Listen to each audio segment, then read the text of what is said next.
Soldier's Heart by Gary Paulsen. Chapter 9, Gettysburg. It was in many respects exactly the same, and yet completely different. He had been in more skirmishes, and he had killed more men. He had had men die next to him, but he had not been in another major battle. Now he was at Gettysburg, Pennsylvania, on top of a gradually sloping hill, looking down at what seemed to be the entire Southern army assembling to attack. What was the same was the meadow. There was always a forest and always a meadow. In this case, the forest where the rebels were assembling was over a mile away and well below the Union army. In between was a large meadow a mile or more wide. The rebels would have to leave the trees and walk, under constant fire from artillery, across the meadow and up the incline to the fences and rock walls where the Union soldiers waited. What was different about this battle was that Charlie was above the Rebs, in a sheltered position, with all the guns in the world behind him. It was a warm day, and he sipped some water from his canteen and checked his rifle. He had taken a new one from a dead man after his own had been destroyed. This rifle had a tendency to foul its nipple, so he carried a small needle stuck in his shirt to clean the hole out if it plugged. He did so now and put a fresh cap on the nipple, then tightened his shoelaces in case he had to run.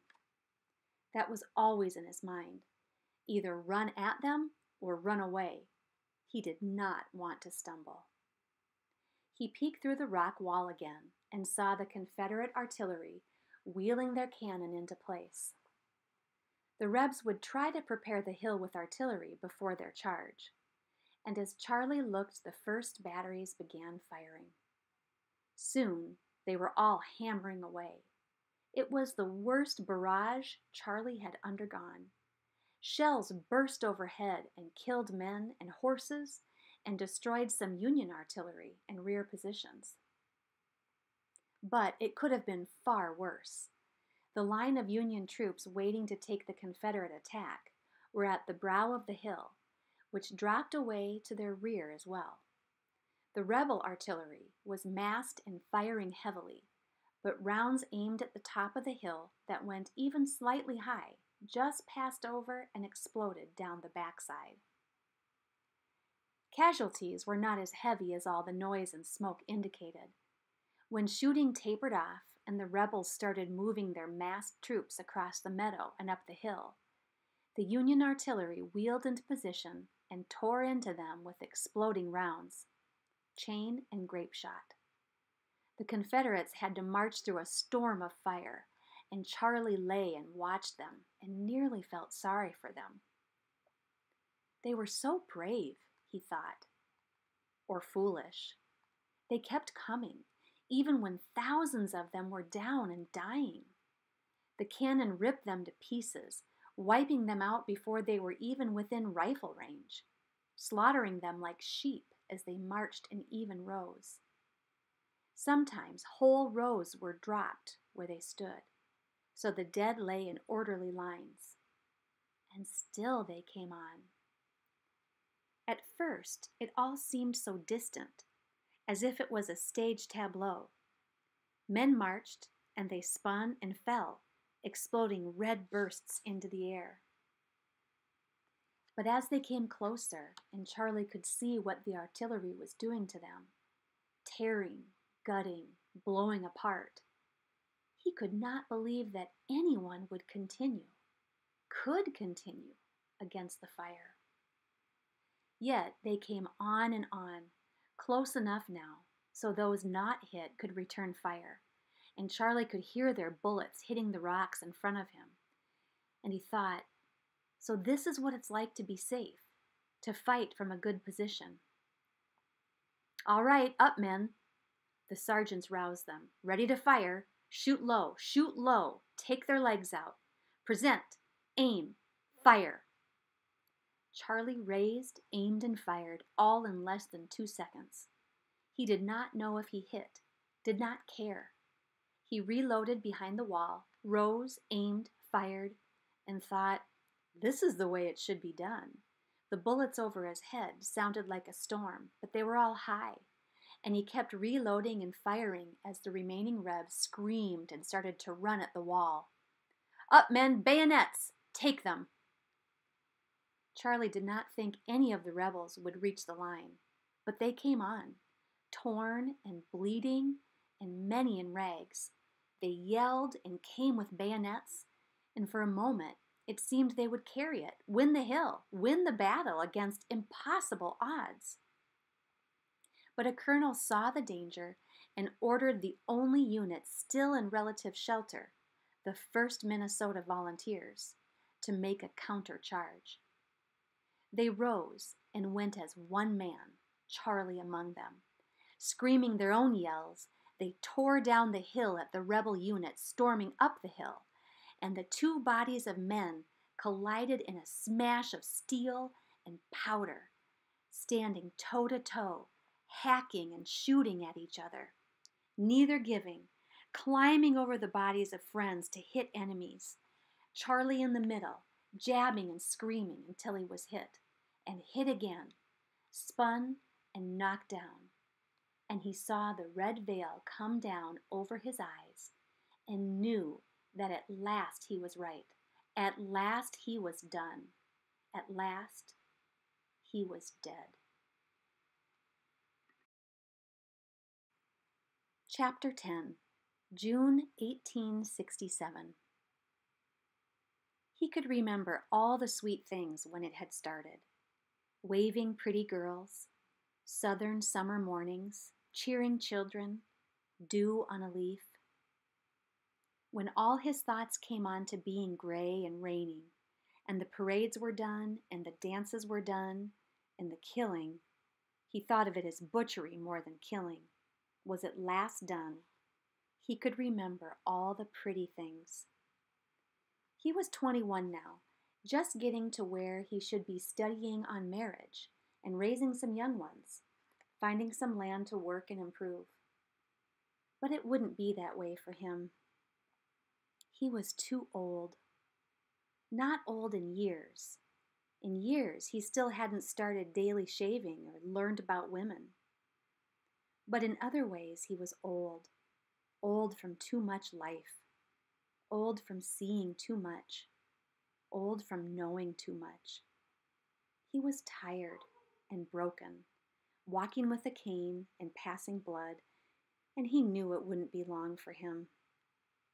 In some ways it made him sad, and in some ways he was near glad of it. So many of the men he knew were there already, gone across, and he thought it might not be so bad to go see them, to get away from this constant pain and the sounds he couldn't stop hearing. And so, on this fine summer morning near Winona, Minnesota, he walked out along the river, limped was more like it, to have himself a picnic. He carried a feed sack with half a loaf of bread and some of Agile Peterson's cheese, and a chunk of roast beef with fat in it, and a jar of cold coffee. That was one thing that stuck with him. The Army had taught him to like coffee, live on coffee, and he still drank it even though it knotted his guts. Coffee and beans. He could still sit to a meal of coffee and beans and a little pork belly and not feel starved. But not for a picnic. Not for this picnic. He wasn't sure, in fact, that he would eat. He'd come out on many such picnics before, not sure he would eat, but just to sit on the river and wonder if it was time to go visit the others. And always he had eaten and had coffee and then walked, limped, back to his small house on the edge of town. He'd heard it called a shack, Charlie's shack, but he thought of it as a house. He found a place where a soft breeze kept the mosquitoes away, and the sun warmed the grass and dirt, and some rocks in the river made rippling sounds, and he stopped, and with great effort lowered himself into a sitting position. He sat with his legs straight out in front of him. It was an awkward position, but his knees didn't want to bend, and he couldn't lie back on the grass because it made him sick to lie down. So he sat, watching the river go by. Then he reached into the sack and took out the bread and cheese and set them on a small flat rock nearby. Then, as he removed the jar of coffee, his hands brushed the other thing in the sack, and he took it out and put it on the rock near the bread and cheese. It was a .36 caliber cap and ball revolver he'd taken off the body of a Confederate officer. Charlie had known the man was dead because he'd just killed him with his bayonet, watching the steel slide in just over the belt buckle. He remembered taking the revolver. Everybody wanted them, those Confederate revolvers. Back home they wanted them. "Pick me up a Confederate pistol," they'd say in letters. As if you just pick one up off the ground. As if they weren't being carried by Confederate soldiers who didn't want to give them away. As if you wouldn't have to kill men to get the revolvers. He shook his head. That wasn't one of the things he liked to think about. The revolver shone in the sun. It was clean and free of rust and corrosion, greased and capped and fully loaded, the walnut grips so shiny they looked deep and almost red. It was a pretty thing, he thought. The revolver was as pretty as anything he'd seen, black and shining, and he held it for a moment, hefting it. He eased the hammer back until it clicked, looked at his finger on the trigger, and knew that if he just touched it there, just a light touch, it would trip the hammer to slap the percussion cap and set off the powder and send the little .36 caliber ball speeding out of the barrel and into his... He eased the hammer down with his thumb and laid the pistol back on the rock next to the cheese, and then sat, listening to the ripple of the river, watching the water go by, thinking of all the pretty things. Author's note. This is partly a work of fiction. Charlie Goddard really existed. He enlisted in the 1st Minnesota Volunteers when he was 15, lying about his age, and fought through virtually the entire war. I have had to take some minor liberties with timing because no one man could have been everywhere at once. Charlie, for instance, did not fight at Bull Run, although that was about the only battle he missed. He did not fight because he was laid up with dysentery. But in all respects, everything in this book happened, either to Charlie or to men around him. Every event is factual, including the building of a wall of dead bodies to stop the wind. Charlie really did receive wounds at Gettysburg. The destruction at Gettysburg was nearly biblical in its proportions. More men were killed there in just 2 hours than in all the previous American wars, the Revolution included, combined. When the battle at Gettysburg was finished and they'd made their fateful charge, only 47 men were left standing of the 1,000 original soldiers of the 1st Minnesota Volunteers. Charlie was not one of them.